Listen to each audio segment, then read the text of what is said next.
First, we're going to start as journalists against khakis. So if you could do a full body shot, this is what the new NGO/journalism look is. Okay. On my left is Brian. On my right is David. Bryn. Maybe we should do one again. What did I just call you? Bryn is on my left. David is on my right. Can you tell us what organization you're from? I'm from Operation Blessing International, based out of Virginia Beach, Virginia. And we are, tell us where we are, because I can't pronounce it. We are in the Zomni Beni Children's Home here in Port-au-Prince, Haiti. Okay. And Bryn, you're from? Artists for Peace and Justice. Okay. So you're both with different organizations, but you regularly work together to make things happen here. That's right. You interface. Yeah.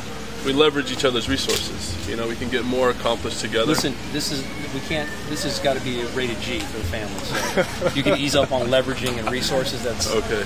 So tell us about where we are now. This is one of your facilities, correct? That's right. Operation Blessing started this in partnership with Partners in Health, Paul Farmer's organization. This was born right after the earthquake. There was a group of children that were situated at the General Hospital in downtown. And the hospital became inundated with trauma patients after the earthquake, and they needed to get the children out of there. So they asked us, could we house the children, and we realized we needed to build a permanent facility for these kids. And all of these kids that are here were abandoned by their mothers because they had some kind of physical or mental disability at birth. And that's a huge problem because mothers in these cultures, in these societies, they need to work full-time to support the family. And if they have a kid with disabilities, they see that as a hindrance to be able to work. And that forces them to abandon the child a lot of the time, and that's what happened with these kids. And this center is here to take care of the kids, but it's also here to change that attitude towards disabilities.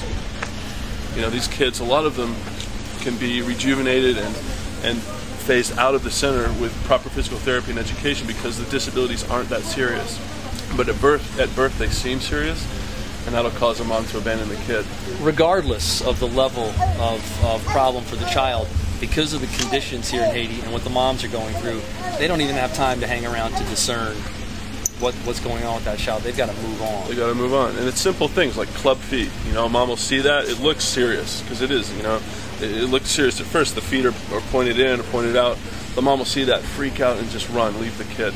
But the irony is that condition can be taken care of fairly easily with some simple operations, and the kid will have a fine, normal life and go on to be a perfectly normal child. But the mother doesn't understand that, and so will run. So this facility, you're taking care of those kids. Can you take us through? Let's go. We get a guided tour. Absolutely.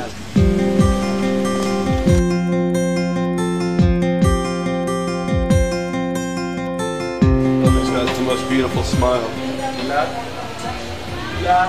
Lovely. We're down on the road, and on the side of the road, and they brought her in. She's got the most beautiful smile. Lovely. I love it.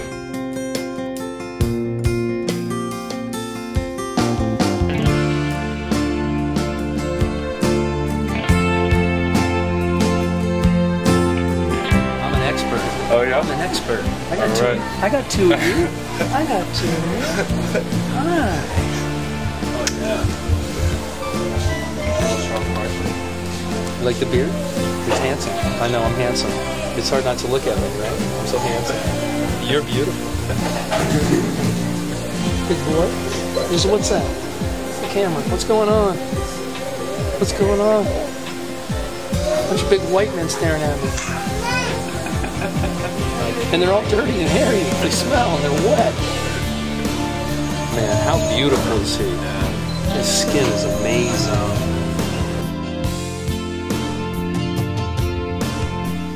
It's your vision for this facility to be self-sufficient, self-sustaining. How are you going to do that? Well, we're fortunate that we have a lot of space here, quite a bit of land, and through breeding certain animals, chickens in particular, we can have, you know, food. We have eggs for the kids every day. Now, listen, let me interrupt you here. When I was a kid, my granny had chickens. I'm a little bit confused. There's the chicken coop. The door's open and there's chickens all over the yard. Is this a come as you go kind of thing, or? Well, that's the problem with having friends like Bryn, who doesn't know how to lock the chicken coop. I locked the chicken coop, man. So like the chicken who's responsible for getting the chickens back in? Is that us? I think is that I what we do have to when we're done filming? We're gonna have to round them up, yes. Okay, so otherwise it's an Easter egg hunt later on.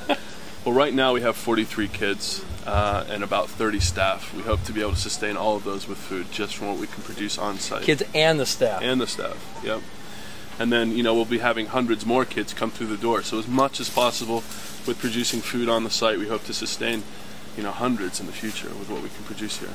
As if this project wasn't progressive enough, David has something else for us. So in this far corner, hydroponic. Not hydroponics. Not hydroponics. That's a different thing. Yes, it is. Aquaponics. Aquaponics. So it's an enclosed system where you have fish that live in tanks, and the fish produce waste, obviously, and that waste is very fertile, and it flows through and irrigates and fertilizes plants, vegetables that float in trays, and it's just a very fast-growing way of producing vegetables, and so that's another part of it. Basically, fish tanks. Oversimplified. It's a fish tank where the waste goes out into trays where there's vegetables growing on top of the water, so you can produce. What was it? You don't like the You don't like the aquaponic process? No aquaponics? It's going to be a perfect system for the orphanage because they can eat fish, they can eat vegetables, they have chickens, they have mangoes. It's just a great variety of food. Now, how is it that you know about the aquaponics? Why are you the guy pioneering that? Here, you guys. I mean, what's your background that would how does that work? My background is in philosophy, which is makes nothing to do with sense. aquaponics. But, you know, in this game, you have to know a little bit of everything. David Dart, Operation Blessing. This is like my third take on this. Hey, thanks for having us around the camp. Pleasure. It's amazing. The idea, this is amazing enough, but the fact that you're coming up with the self-sustaining aspect it's heroic work. Thank you. And this guy's Patrick. Patrick, can you say goodbye to everybody for us? We're heading off. Patrick. Patrick. Bye-bye. Say bye-bye. Au revoir. Patrick, you're very handsome.